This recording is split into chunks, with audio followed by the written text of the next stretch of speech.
one thing I did, I gave myself no way out, and I think you should do the same thing too.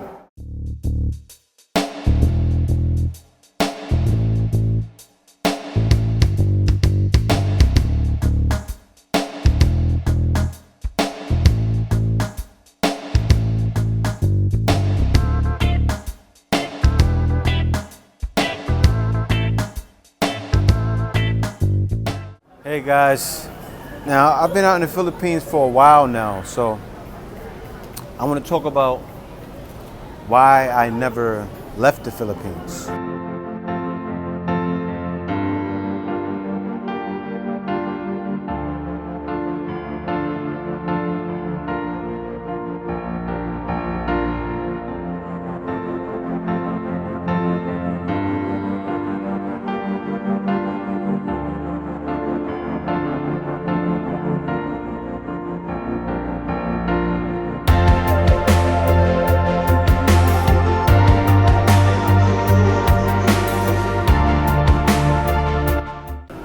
Because if anybody knows, I'm not retired at all. I didn't come out here with a 401k or retirement check, and I'm getting pay every month of the year. That's not the case for me. It was different for me. Now, I know a lot of you guys know you really don't become a man until you hit your 30s. You know, when you're in your 20s, you're still a boy. You're still going through experiences. When you're in teen, you're definitely a boy, but I moved to the Philippines when I was 34 years old, right? And when I came here, I still was immature, you know? I was mature, but I still wasn't fully deep into my manhood yet. If any of you guys, you've been through life, you know what I'm talking about. See, now before in the States, there's many guys, like for instance, I gotta explain this. There was a way out, meaning for instance, if things went wrong, it was always I can go home, I can run back home to mama, right? A lot of guys do this. You even see older expats that go back to the United States and they go to their mothers. So me, I left no options. I didn't leave no options. I came out here and I said, you know what, I'm gonna stay out here and I go back when I wanna go back. I came and got myself embedded in the culture. You know, that's why when I came with marriage in mind. I came thinking, you know what, I'm gonna come out there and I'm either gonna marry her or I'm gonna come back. That was it. It was either sink or swim.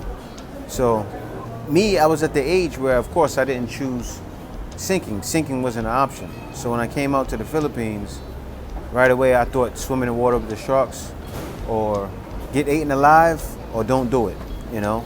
And I feel as a man, you don't fully know yourself until you jump up and move somewhere where you're out of your element, you're out of your everyday living, you know, you're out of your regular flow. And that's what happened when I moved here. You know, when I moved here, the first thing I experienced, you guys already know, the culture shock. But then it wasn't just a culture shock for the first month. I mean, don't get me wrong, you get over it. You get over that culture shock after a while. Even after a couple of days, I got over it. I was used to my environment. But still, you still have it. Meaning you're still in that culture shock. Meaning things don't work the same here like they work in the US, okay? You find yourself complaining. You find yourself used to things the way they are. And it takes a while. It takes at least 5 years. And I actually seen this, guys. I seen it. I looked on a website and I seen this, and the person is right. I searched an article, and I'll find the article at a later time.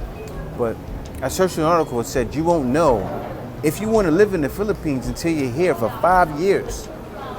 And that's real. You really have to give it a 5-year try. And it's wild because after those 5 years, for me, because you guys seen I was making videos before. But I didn't know. I knew quick it was for me. I did, but I knew fully. I fully got used to it after it hit like around 4 years, 5 years. So when I seen that article, I said, "Wow!" I said, "This is real," because it was so many times I felt like, you know what, I want to get out of here. And even Kay knows I've complained about so many things, and you can be. Some of you guys will come out here and say, you know what, you're going to be used to it right away. No, you're not. You're not going to get used to the Philippines right away. It's going to be a big culture change, okay? So I'm happy I made the videos I made so you guys understand, you guys can see from my explanations what you're going to get yourself into. Because for my videos, I pretty much explain almost every single scenario that happens here in the Philippines. You guys already know. Like I've even spoke about, like even my recent videos, I talked about how rape is a big problem here in certain situations. especially in the province. I've spoken about that. And then in that video, and it was sad, but people came in and commented and talked about their situations. I didn't expect it to, you know, that to happen, but I'm kind of happy it did because it brought social awareness to it. And usually that's what I do. I cover everything. And me covering everything, it took a while. I say really, I didn't start covering things like that until like my 3rd to 4th year. That's when I started going in on these topics. It's really been for about the past year and a half I started doing it. But the reason I haven't is because I didn't know the Philippines yet. You know, I didn't know it yet. And you won't know, and you won't really understand it until you're here for a while. So me, one thing I did, I gave myself no way out, and I think you should do the same thing too. A lot of guys do it. You know, a lot of guys do. What a lot of guys do is they'll test it first. They'll come out here first, test it, find a lady that they like, find a lady that's gorgeous to them, whatever it may be. They'll find that one, and then they'll come back and then decide to, or maybe they've came 4 or 5 times. Then after that, they'll decide. Me wasn't the case. I came out here and didn't get myself a way out. Now, I was tired of the way I was living in the U.S., okay? I lived a rough life, guys. I had serious issues with PTSD, you know? Very serious issues with PTSD. And I'm not trying to say, and I've never been to war, but I still had PTSD. Living in New York City, you can get PTSD from your lifestyle, you know? When you live a certain way, and I'm sure some of you guys know what I'm talking about, and you've been through a lot of certain things, okay, you develop a serious PTSD, and I had it all the way, even when I came to the Philippines, it still didn't leave me. But coming here, though, I've healed somewhat. Am I all the way healed? No. The Philippines helped me out with that a lot, you know, where things slowed down for me. And when things slowed down, even though I'm in the city, things still have slowed down. Because where I was, everything was going 1,000 miles an hour, okay?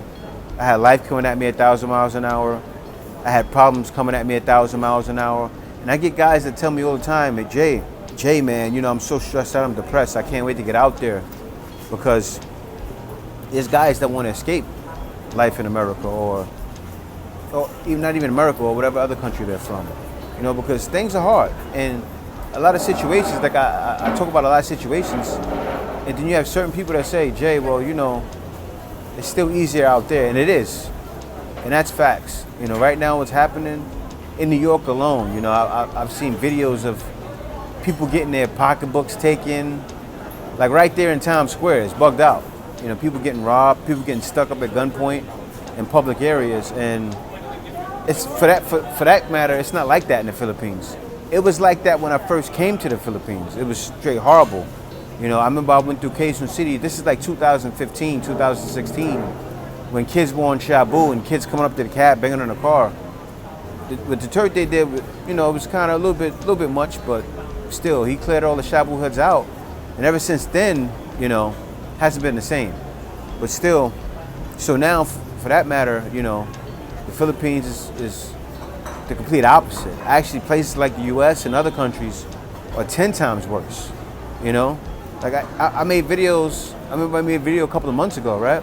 And when that video was happening, the president just got killed in Haiti. I think it was like a month and a half ago, I made a video talking about how things can be crazy out here. Not to say things are crazy in the Philippines. I pretty much tell people, you know, to look out for situations. Keep your eyes open for certain things. Because what'll happen here, and I'm gonna get into another video, I'm not gonna talk about that, but what'll happen is you can get caught sleeping or you can find yourself in certain situations foreigners won't understand. So you'll be more safe in a place than Manila, especially when you're in the province. You definitely gotta keep your eyes peeled because people will rock you to sleep. And you'll find that happening more so in the province. So a lot of the videos that I make, it's not really for Manila, places like that, not really for the city of Cebu. It's for where you're in the province, okay? And you'll find yourself in these situations because in the province, you'll find people, you know, they'll look at you with that more, oh, what are you doing in my area? What are you doing in my country? In Manila, people see and they may think something, but they don't really care. In the province, though, that's where it can happen. So if anybody watching my videos, just keep that in mind. But still, guys, more on not giving yourself a way out. Now, it has to be like that. And that's when you're going to love it because you have no choice.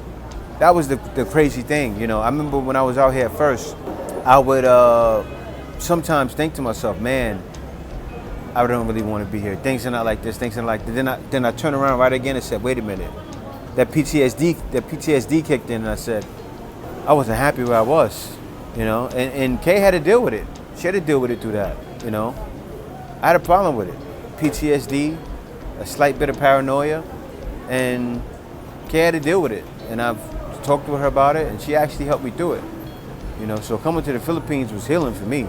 It really was. So I really didn't give myself a way out, and I'm happy I didn't. If I could do it all again, I would keep it the same. I wouldn't change a thing of anything that happened in my experiences. Even anything that happened in my life, I wouldn't take any of it back, you know? Because I live with no regrets, and especially with the pandemic happening, I know a lot of you guys wish I'm kind of happy I did what I did, because if I was stuck out there during this pandemic, I'm sure it would have been 10 times worse, you know? I was here, and for the most part, I've been happy, you know? I was down in the Philippines, I've been working online, so me working online, I didn't have to worry about being, like, if I was in the States and I was outside working, I planned for that even before I came to the Philippines. But, you know, I think the fact that I was working on, that's why I came here, but still, the fact that I was here and I had stable income and I didn't have to worry about situations that I had to when I was in the States, and I didn't have to worry about, you know, being the kind of guy that I was, you know, always having something to protect myself, because that's just what it was. That's facts, you know. I was a guy that always thought protection and always thought security for myself. So I don't want to go in deeper on it, but that was just me. To have a break from that has done wonders for my psyche. I'm telling you guys, it's done wonders for my psyche. And I think if you're a guy going through that, you need to give yourself no way out. Give yourself no way out of the Philippines. Because you do that, you'll definitely stay here and you'll definitely make it. Because me, for the most part, if the money system doesn't end, which I think it may end soon, guys, and I'll be talking about that soon, but if that doesn't happen, the way of living doesn't change, and I'm able to still make an income, I will make an income. So for that part right there, that doesn't bother me, okay?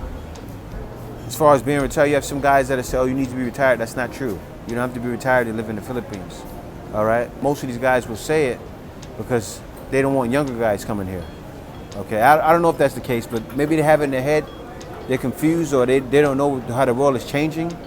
But no, you can secure an income online and be successful. You know, guys, I'm not trying to brag or nothing like that. I made videos talking about how I made $40,000 when I was in the Philippines. I made videos, even in my recent video, talking about how much I make now. So it's possible. And I'm happy because the food came much quicker today. Hello. Yes, Tay, I'm so happy the food came so fast. So let me tell you guys what happened. Last week, we came and we ate here, and the food took, what, 30 minutes? Tay remembers. 40 minutes, yeah. 40 minutes, yeah. But it came much faster now, but they got something about to eat. So you see that there. But yeah, but really, if you're in a situation like mine, or not even a situation like mine, you're depressed or stressed out, it can help. You know, changing your environment can help, but you still have to be responsible. That's the thing. Do not come here if you're not responsible, because there's no safety net. You know, you can't come out here and go to McDonald's and get a job. That's not possible. Okay, at McDonald's, people are making $2 less than that an hour. So there's no coming out here and going to get a job. You can't come here and do what she does. You can't come and be a waiter here. Okay, there's no coming out here and becoming a waiter or something like that, or even working at a call center. I know someone that came out here, right, guys? And they worked at a call center and they only made $25,000 a month, and it was an American. It was an American, came out here and made $25,000 a month. And I tip my hat off to that man. I don't know how he could do it. How he could come out here and work for that low. But what he did was, but it's possible, because what he did was, he took himself out of the American mindset and made himself a Filipino. So it can be done, because he did it. You know, and there's other people that have done it as well. If you come out here and do it, and do what he did, you can do that. And there is ways, and you can go on and work at a call center, and they will hire you. If you're willing to strip yourself down and your American ways down and live like a Filipino, oh yeah, you can do it. But if you do that, come strip yourself down, live like a Filipino, and make a little bit more money, oh, you definitely can make it. You definitely can make it. I mean, guys, all you really need is 1,000 or a little more. $1,000 a month, 50,000 pesos a month. Okay, and you can still live great with that. You can live great. You know, so think about it like that. And when you look at it like that, guys, think about, wait, if I have 1,000 and I budget my money right, I can live here. That means anybody can come move to the Philippines. That means all you guys should be packing up when it opens and coming on down, because you can move here. But yeah, you're definitely not taking this lady's job. You're definitely not going to take her job, or you're not going to take a Filipino's job, because they're going to work hard and do what they have to do.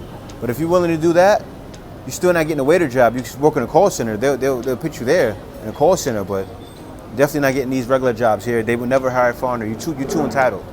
All right, so that's the thing too. When you come here, make sure to leave your entitlement at the door. And I'm telling you guys, I made a video talking about it before, saying 50,000 pesos, $1,000 is really all you need. You come down here and you have that mind frame. It don't take much. Anybody can get up 1,000. Okay, so keep that in mind, guys. That means anyone can make it in the Philippines. With that being said, thank you guys for watching the video. Yeah, guys, Kay wanted me to read the 5-day quarantine, but thank you guys, and we'll see you guys later. Make sure to buy me a coffee at buymeacoffee.com/JTBF. And other than that, make sure you subscribe as well, guys. Make sure you subscribe. I know a couple of you guys may not be subscribed. Also, make sure you subscribe, because this Sunday, I'm turning the subscribe only mode on for the live stream. I want to see you subscribe who comes in the live stream. But anyway, guys, also make sure to follow me on Instagram here. Make sure to follow me on Facebook. I'm definitely going to start adding more things on Instagram and also on Facebook as well. I'm going to add a lot more content on Facebook, so be sure to follow me on Facebook. Be sure to like my Facebook, actually, not follow me. Be sure to follow my Instagram and Twitter as well. And just stay tuned for the content, guys. I got more coming. With all that being said, thank you for watching. See you next video. Peace.